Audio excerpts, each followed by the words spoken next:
Vernomatic Productions. Are you ready? Live from the Metal Mayhem Studios in Rochester, New York. We are go. We are go. And heard around the world by metalheads just like you. This is Metal Mayhem ROC. Heavy metal music. Your weekly dose of metal music, interviews, album reviews, news, and more. Want to be part of the show? Send us a message through our website, metalmayhemroc.com, or hit us up on Facebook and Twitter. Search Metal Mayhem ROC. It's getting nice and heavy. Now, welcome our hosts, John the Vernomatic Verno, and direct from New Jersey, Metal Walt. Good evening, everybody. Hope everyone's doing well and staying safe, enjoying the start of summer. Finally, the weather's here. You know what? Second week of June, it's Father's Day. I'm a father to 3 great sons. Metal Walt has 3 sons of his own, plus a young daughter. So between us, we got the father market covered. When we're thinking about doing creative content and, thinking outside the box, this Father's Day celebration struck a nerve with Walt. He's like, listen, V, I got to combine my love of hard rock and heavy metal and my passion as being a father and come up with something to help celebrate Father's Day. I'm like, all right, Metal Walt, to the lab, figure it out. Walt, what'd you come up with? So I put my creative thinking cap on, and John, I came up with a unique episode, and this one is a father-son combo. I mean, we all know Peter Baltes of Accept, Dirkschneider, and U.D.O fame, but maybe what you don't know is his son Sebastian is also a bassist in rising metal band Howling Giant. So, John, this is not one where we're going to talk about their latest product and their tour and all that other stuff. This is more about finding out how a family can create music in the same household, where they're learning from each other, who's mentoring who, how the son decided to pick up the bass, what role his father played, what the brother's doing. And there's some awesome, funny stories in there as well. Obviously, you talk about how Sebastian cut his teeth in music. And John, there's a 30-plus year difference between the two. So you see the father-son having a great conversation with each other and picking each other's brains and just having a good time. It's a good one. It's unique. Dude, it's totally unique. There's not a lot of father-son acts out there. Sure, you had Eddie and Wolfie for a minute, and you got extreme father-sons like Phil Campbell and the Bastard Sons. He has 3 sons in that band along with him.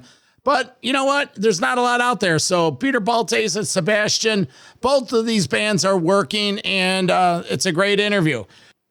But before we dive into this, a quick reminder, if you like what we're doing here, subscribe to the podcast wherever you're listening. Leave us a review. That way it helps new listeners find what we're doing and spread the word of the show. And always get over to metalmayhemroc.com. Sign up for the newsletter. There you'll get notifications about new podcast episodes, YouTube interviews, alerts for our radio show. And we're running a contest where you could win a couple free tickets to the July 9th New York City Bon Scott Birthday Bash. Corey Glover of Living Color is hosting it, and it goes on every year. The Bon Scott estate puts this on to keep the memory of Bon Scott going. So that's July 9th down in New York City. We're giving away 2 tickets to the show if you're in the area. Follow us on social media for more details. There'll be an announcement up on our website. And while you're at the website, past episodes are up there. Last week we had Gilmore of Triumph, the brand new Magic Power tribute albums out there. We got an interview with Bernard McMahon from the Led Zeppelin movie and tons of other content. So again, that's metalmayhemroc.com. All right, let's do this. A father-son metal journey across generations. Peter and Sebastian Baltes. Happy Father's Day to all our fathers out there. For my co-host, Metal Walt, I'm the Vernomatic, and we are Metal Mayhem ROC.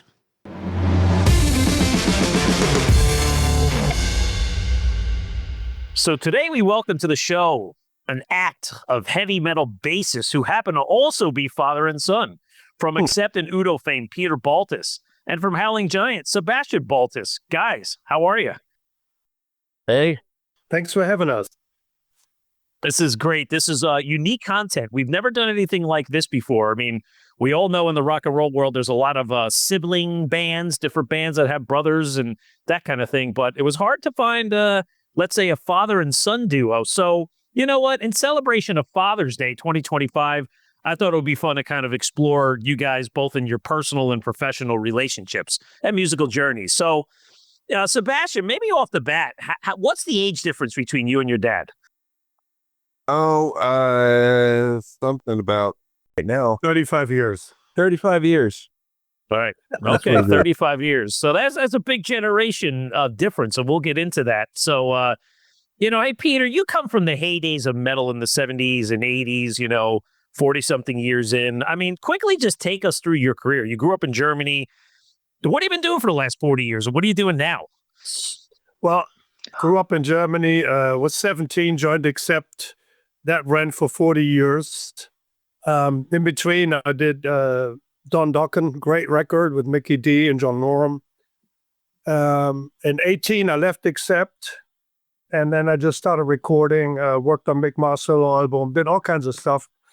And then U.D.O called me one day and said, I have a problem. My bass player, he collapsed on stage. That was the second day of a 3-month tour. So can you be here in 3 days and learn 16 songs and help me out? So I did. And then I basically stayed with U.D.O, so that's my new gig, and I love it. Very, very happy there. And that's about it. And now I'm 67, live in Florida, very happy. Couldn't get any better right now. So, Sebastian, and talk to me about your childhood. Like, at what age or what memory do you have that it occurred to you that, hey, my dad doesn't have this typical 9-to-5 office job, and he's traveling all over the world, and he's like a rock musician. Like, what were some of your favorite dad memories growing up as a little boy?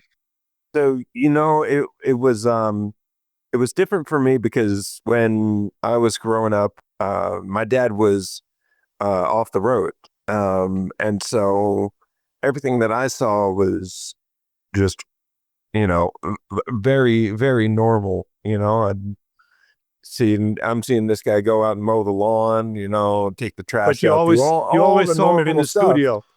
And then I think it was in 2005 that Accept did their first reunion tour. We got to go out and do a little run with them and join as come along as the family and stuff.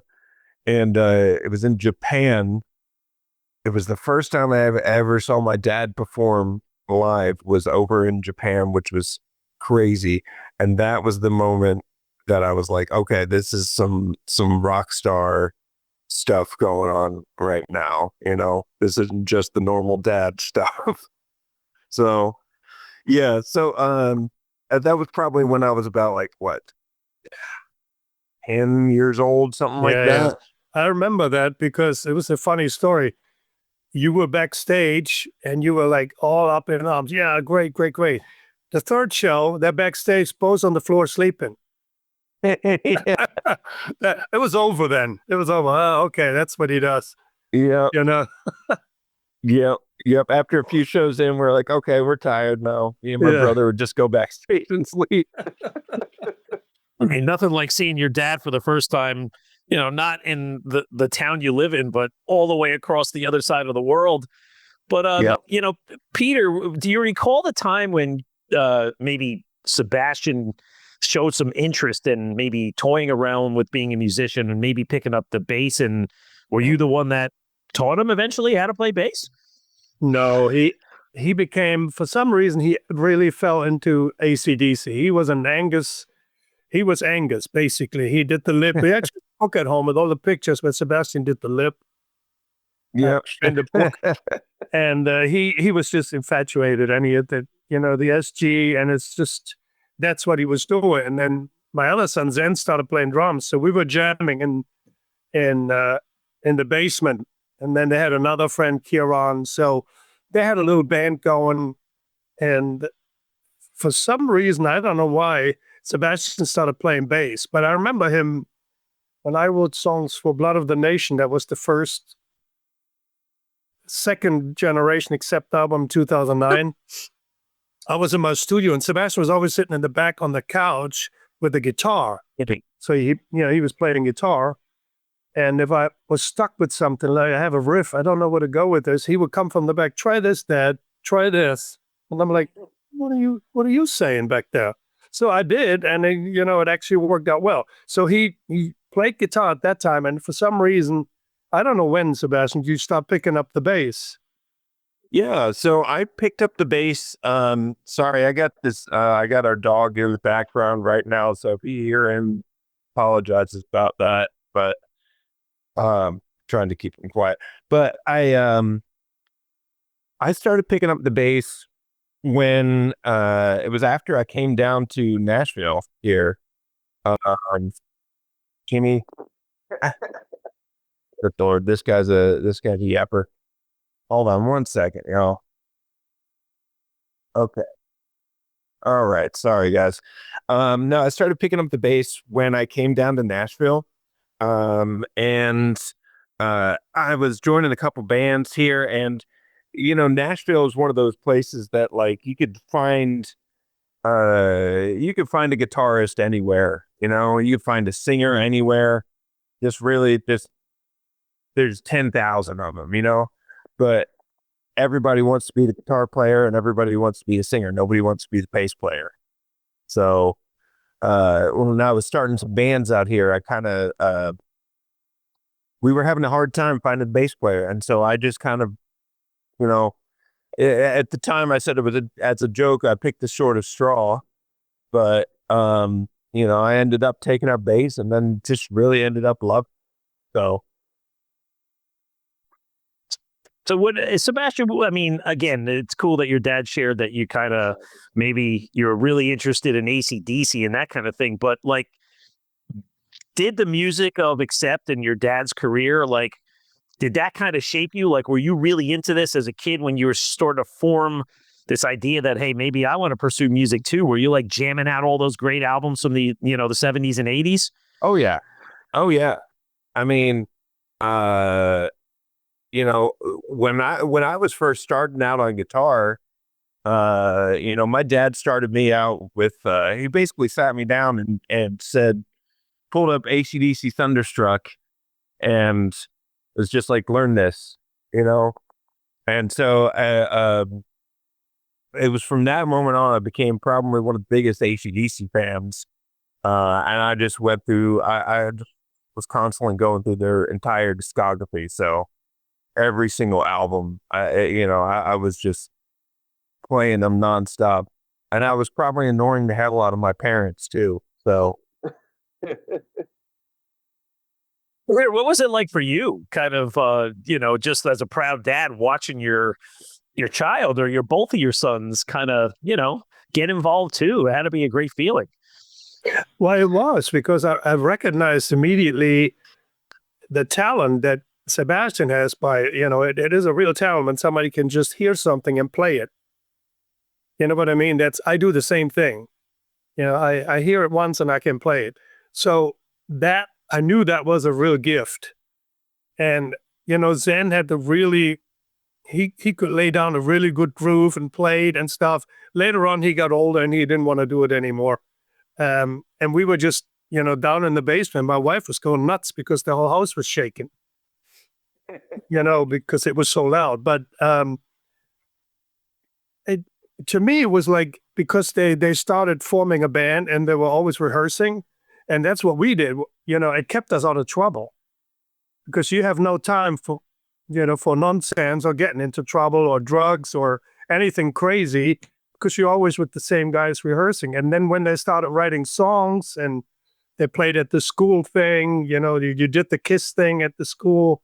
And that's a funny story in itself. They did a Kiss thing, and the bass player, was it a snowstorm, Sebastian? No. It was there. Yeah, he couldn't make it. So my wife did the makeup for the band, and I had to become Gene Simmons. That's it. Yeah. So I got all my clothes. They got all my stage clothes. We got the makeup, and I played with them. That's a school thing. But it was just fun to watch. really, and to see them blossom and this musical ability really came to fruition, I guess, when Sebastian moved to Nashville. We went to college, and he hooked up with some really good musicians. So then I knew he's probably on his way. He's never, he studied music business, and I thought he's probably just going to become a musician. That's about it. Yeah. Yeah. So Sebastian, you've kind of made your mark, having been with Howling Giant for a few years now. You guys kind of rising in the ranks. You're Nashville based. But maybe, sir, for some of the fans that don't know who Howling Giant is, like, tell us who you guys are. In basic sense, we're a hard rock band. We're based out of Nashville.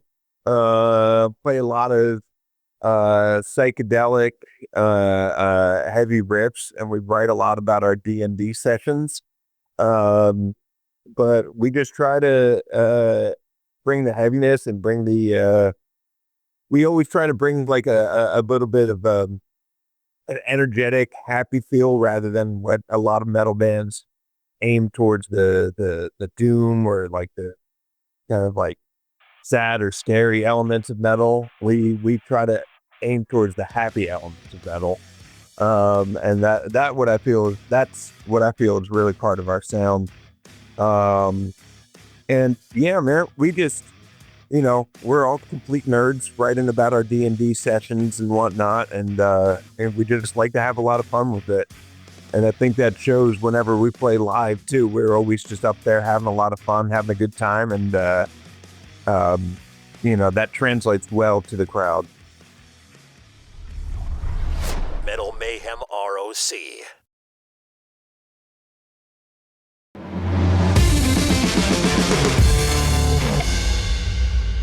Sebastian, one observation I made when you played up here in Jersey about a month ago when I met you, and this might be different than your dad, and except back in the 80s, is, you were running all over the place. Like, you're setting up equipment, you're breaking down equipment, you're selling merchandise, you're talking to the fans, you're signing autographs, you're taking pictures, you're running up and grabbing a few beers. You guys are driving in your own van. It's a much different environment. So, Peter, maybe for you, the industry has changed, right, since your early days would accept. So what kind of advice have you given Sebastian about navigating it in like kind of today's day and age? They're doing everything pretty much right because they have no support system. Like, we used to have the record company and they would finance the tour. Back then, the tour was just to promote the album. You made your money with the albums. Now it's the other way around, and they're on their own. Nobody's financing anything. So, through social media and small clubs, they have to make their way. And that means driving in a bus, sleeping, driving in a van, sleeping in a van, selling anything you can sell. Every t-shirt counts. And, that is totally different. On the other hand, it's absolutely rewarding because you're your own master in a way. Nobody tells you what to do, so it's the new way of doing business. And, it's a wash because back then when we got our tour was financed for $200,000, later on, that was deducted from what we made with the record. So in the end, we paid for it as well. Yeah. And, this is the entire scene that we are in has always been very DIY, and so that's just kind of what we know. When we started touring, it was the same thing as what we're doing now. We're going out in the van. We're just trying to, rock out and bring the best show that we can to each and every night. But it is a lot of work. We are, we're going in there, we're setting up the merch tables. We're setting up all of our gear. We're doing everything ourselves, and then who knows, maybe at the end of the night after we're done, we still have to go drive 2 hours to someplace. So, it's tough, but it is very rewarding. especially when we go out and we see people wearing our t-shirts, that means a lot to us. So it kind of brings a little bit of a special moment, honestly, to, when you have the reward after all the work, it makes it a little bit more special. I had interviewed Tom a couple of years ago, Sebastian, when Glass Future came out, when it was just released. And I remember asking him, I said, okay, had you ever gotten any guidance or advice from Peter Baltes, knowing he's a veteran musician? And he said, of course, yes, but he reminded me of a pair of your boots, Peter, that you gave Tom. So maybe in a sense, do you remember that? And kind of what kind of guidance have you given these guys? Really not that much, because, I told them about how you act on stage, that you have to interact with the audience. You can't just play your songs and be into yourself, look to the floor. You have to look in the eyes of the audience. You have to pick someone in the audience who seems like he's not really liking you, and you have to work him the whole show. So by the end of the show, he likes you, and that's how you win them over. And I told Tom, you're always too loud. They're playing clubs in the beginning, and I said, you got to give the sound engineers something to work with. If you guys are so loud from the get-go, nobody can hear your vocals, and your vocals are great. So don't kill them just with guitar. It's as a unit, you have to sound as a unit. You can't just be individually and play for the first four guys in the front, and the rest gets killed, by the PA. So things like that, and when you're on the road, always make sure, in a hotel, don't put your suitcase on the floor, but there's a million things. You like common thing, lock your door, don't talk to strangers, things like that. Don't drive drunk. Father stuff.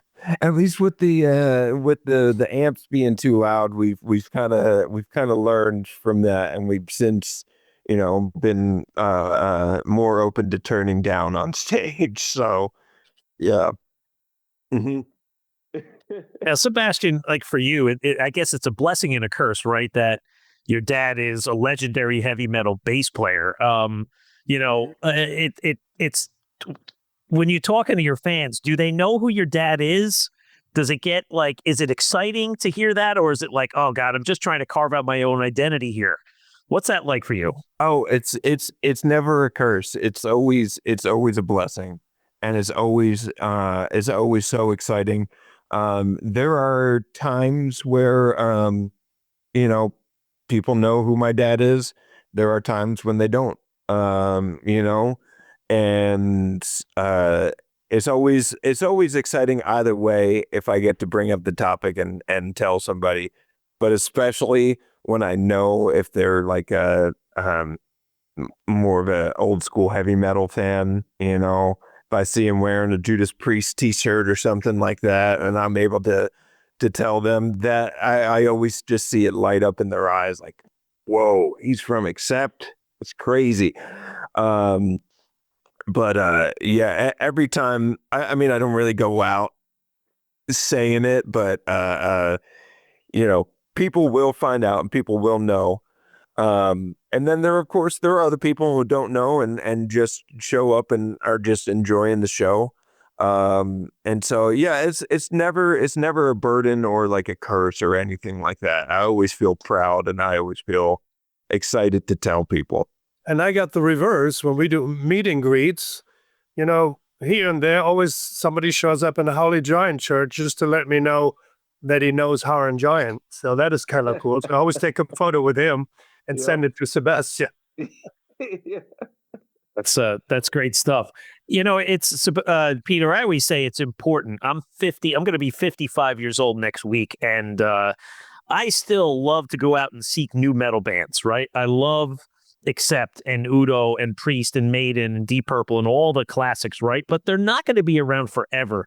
So I always think it's important that there are younger bands coming up, delivering the style of music that we're all familiar with to carry that torch forward, right?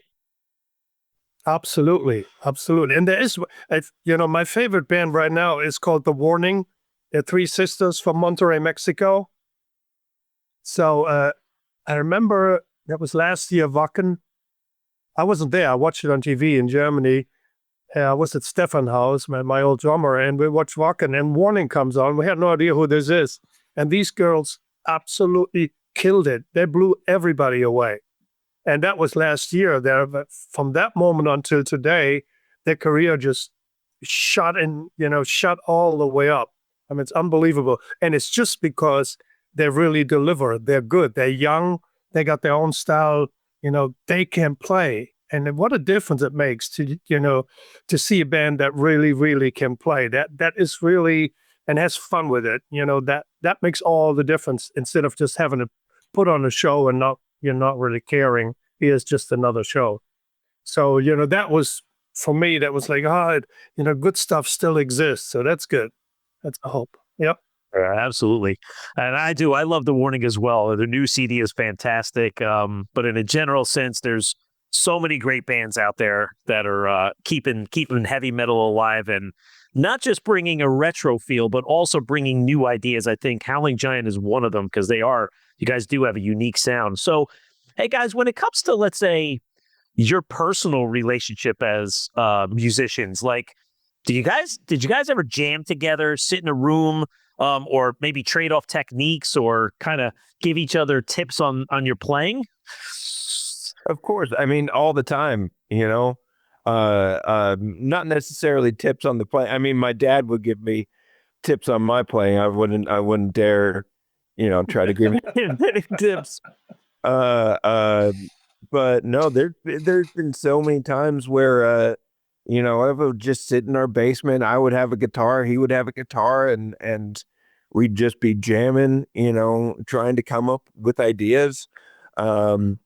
I can't tell you the amount of times where I was just kind of a fly on the wall, where, he was doing recordings for, like radio and stuff like that.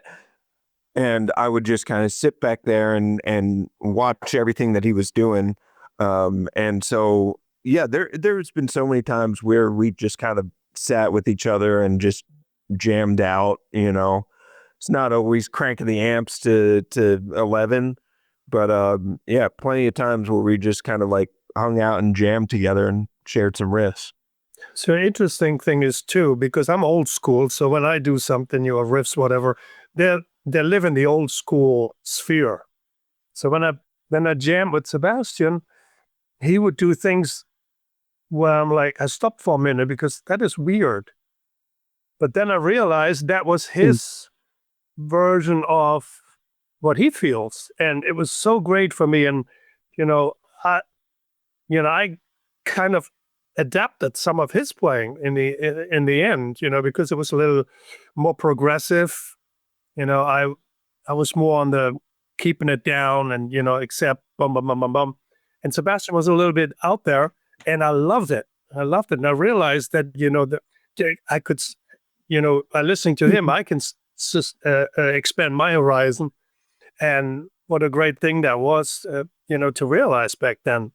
And now he became into this excellent bass player. It really is. I mean, and I really never told him any bass. That's all just natural, coming from the inside out. So, guys, on that point, have you guys ever written any music, or just as you were kind of jamming out, said, "Hey, you know what? We should write a song, just even if it's for our own enjoyment"? Yeah, there's been times where we've like just kind of written songs together, or mainly it would be kind of learning how to record rather than writing the songs together.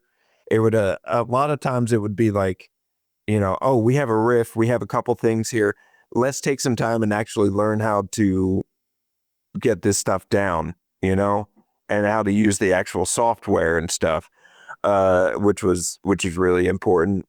But yeah, plenty of times where we've just, jammed out together and kind of written songs. I don't think they ever really, we never really wrote lyrics at all.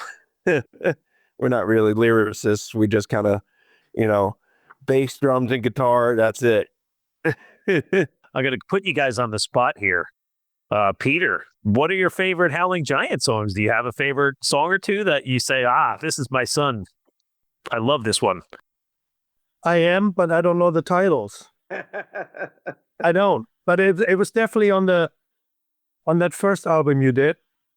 Oh, The Space Between Worlds. Yeah. Yes. And it was there something with water? The River Guide. River Guy, my favorite song. Yes. There you go. There you go. Yeah. How about the same question for you, Sebastian? How about, what are your favorite Accept songs? Man. I mean, there's so many. It's just hard to name a few. Metal Heart, probably one of my favorites. Fast as a Shark. I mean, there's so many classics. You just can't go wrong. Let me try and name one that's off the cuff. I've always loved Fight It Back off the Balls to the Wall record. That's just a classic one. Sebastian, what's the biggest lesson you've taken away from your dad as a musician or maybe just as a father? That's a tough question to ask. That's a good one though. I'd say the biggest lesson is to stay humble and stay true to yourself, musically and personally.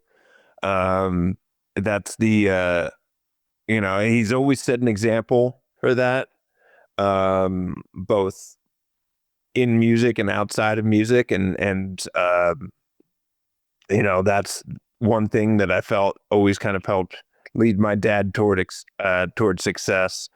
And that's what I want to follow. So yeah, just try and be as humble as possible and, remember who you are and remember your roots. That's what he had always taught me.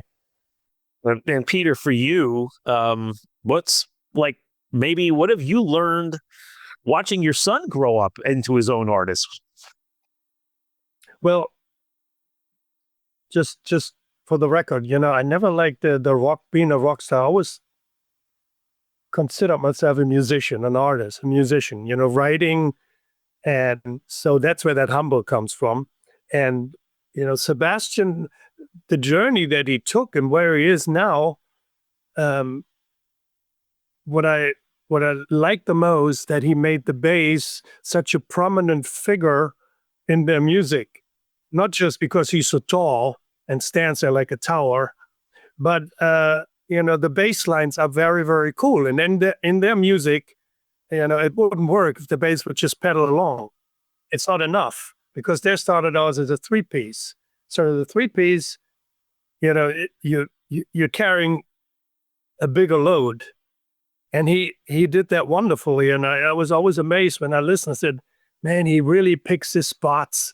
But when he comes in, it's like really cool. And that what got me. And I thought, he's his own man now. He has his own style. And it's great. We did a I don't know, for your old record company, we did Shoot to Thrill from AC/DC. And it was a collaboration between Howling Giant and U.D.O. And so we made like a new version, and it had to be totally different. So a lot of fans didn't understand. It doesn't sound anything like it. Well, that was the idea. How would you interpret this song? So that was a whole album where every band took one of the AC/DC songs and interpreted it in a different way. So ours was really cool. But in the middle, we made a father-son bass duo, a duo back and forth. And it was the coolest thing ever. And, I recorded my tracks, and then Sebastian recorded his. And when I listened to it, I put it together in Pro Tools, I'm like, this is so cool. That was really the coolest thing ever in my life. The both of us playing our bass licks, and they were so different. So, but anyway, that was just a great, great moment. Sounds like it. So you guys are, I'm sure, very busy this summer. What's going on, Peter? You got a lot of projects, a lot of touring. What are you going to be doing this summer? And what's next? Next is on the 6th, I'm going back to Europe, and then back and forth. We're doing all festivals. We're playing at Wacken, which is the biggest metal festival in the world. We're playing at Barcelona Rock Fest with Scorpions and Slipknot and whatnot. So they're big festivals. We're doing all that. And then I think we have one in September in Portugal. And then really nice, in November, we're going on the UK tour with Saxon. And Saxon's going to play the entire Wheels of Steel album, and we're playing the entire Balls to the Wall album. So it's already sold out, the whole tour. And then we got more shows in Germany, and then we have more shows in January because the tour we did was sold out. We did 3 months of Europe, and we had so many requests to come back or play this city or play that city. So next year in January, we're doing that, and it looks like March, April, US, May, South America, and then festivals again, and then Japan, Australia. So we'll be gone till September next year. You guys are supporting the Balls to the Wall 40th anniversary. Are you still out there also promoting Touchdown, or is that cycle ended? No, that cycle ended. We're on tour right now as Dirkschneider. Yeah. This is the distinct difference. U.D.O. does U.D.O.'s material, and then Dirkschneider does strictly Accept. So right now we're playing the most vintage Accept set, 2 hours that you ever heard. I even sing a ballad, Breaking Up Again, which is one of the earlier ballads on the Breaker album. And every fan that ever, all the fans that are coming, all the journalists saying this is the best Accept show since the 80s. So if not the best ever. So it really, really is cool. Well, I'm happy to hear that you guys are penciling in the U.S. because obviously this is going to be a big draw. Your biggest markets are Europe first, but I can't wait to see that. And then you have also a project called The Old Gang, which also includes Stefan Kaufmann. What's going on in that camp? Yes, that's called Dirkschneider. The Old Gang is just something we made an EP during a pandemic to raise funds for the band members and the crew and the truck drivers, everybody. And it was so successful that the record company said, we recouped the money. Would you willing to make a whole record? And we were like, all right. So it's U.D.O, me, Sven, which is the drummer, which is Udo's son. So that's the Matthias Deed, who was Udo's first guitar player, very, very talented. And he's a very famous entertainment lawyer in Germany now. And then Stefan Kaufmann, producer, but he plays guitar. And Manuela, who is a singer, actress, singer, female. And we just finished the full record. It's coming out, I think, October 26th. And on the 6th of May, the next video is coming out. So every 6th of the month, there's a new video coming out. We did 12 videos for the album because the record company requested it. Said, we need videos. So it turned out really, really, really well. And it's a different world. We can do whatever we want, and we are. And so for everybody who is an Accept fan or U.D.O fan, check this out. It shows a different side of U.D.O as a vocalist. Okay. Well, you're a busy guy this summer and actually for the next 2 years. Sebastian, Howling Giant, what's going on there? You guys are always touring. What do you got going on? Yeah, so we got so we just finished recording our brand new record. Everything is set in, masters are done, so we're just waiting on the release. We're hoping for a fall release. But in the meantime, we got some tours coming up this summer over in June. We're touring with Domcraft, a Swedish band, and we're doing a little West Coast run with them. And that is from the we're starting out the tour on the 20th, looks like, and then we're meeting up with Domcraft when we get into California, June 26th. So we'll basically be on tour from the 20th to July 12th. And then right in the middle of those dates where we have like 2 weeks with Domcraft. And then we got some more stuff coming up, stuff that is getting finalized right now, a couple tours in the fall, and then hopefully we'll be doing Europe next year. But yeah, we've got some stuff coming down the pipe that's really exciting.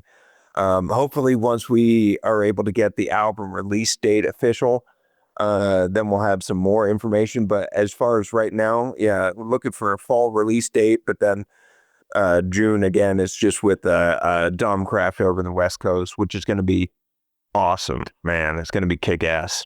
That sounds good. Sounds like you're at a busy band as well. I heard a couple of those news tracks, the new tracks at the Jersey show. They're good. I can't wait for the full album. Yeah, man. Thank you. Yeah, we're it's always exciting to play a couple new tracks and see the reaction of people. But I'm really excited for this new album to come out because I think it's just gonna blow some people's minds. I say that as humbly as I can. Well, that's good. And as I told you, Sebastian, you are the guys. Next time you're through Jersey, you give me a ring, and I'll take care of you. You guys need a place to hang, have a good dinner, sleep. You got it, man. That is much appreciated. We may be taking you up on that. Absolutely. Well, guys, this has been a great discussion. Peter, happy Father's Day for you. Thank you so much. Sounds like you guys have a fantastic family, and I love to hear this story. So for more information on both Peter and Sebastian, head over to udo-online.com and howlinggiant.com for all of their information. So guys, good luck for the rest of the year. You guys are going to be busy in the summer, and I'm sure we'll catch up again. Either we'll see you out on the road or we'll get you back on the show at some point. Thanks for having us. That was such a great time, man.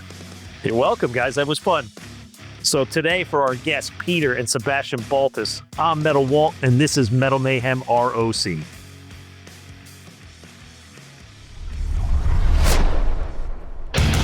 Metal for life. Thank you for listening to Metal Mayhem ROC. Check out our website at metalmayhemroc.com for information on podcasts, archives, links to all our live radio shows, and all sorts of info. Please like, follow, and share with everyone, even your non-metal friends. And always remember to keep it heavy.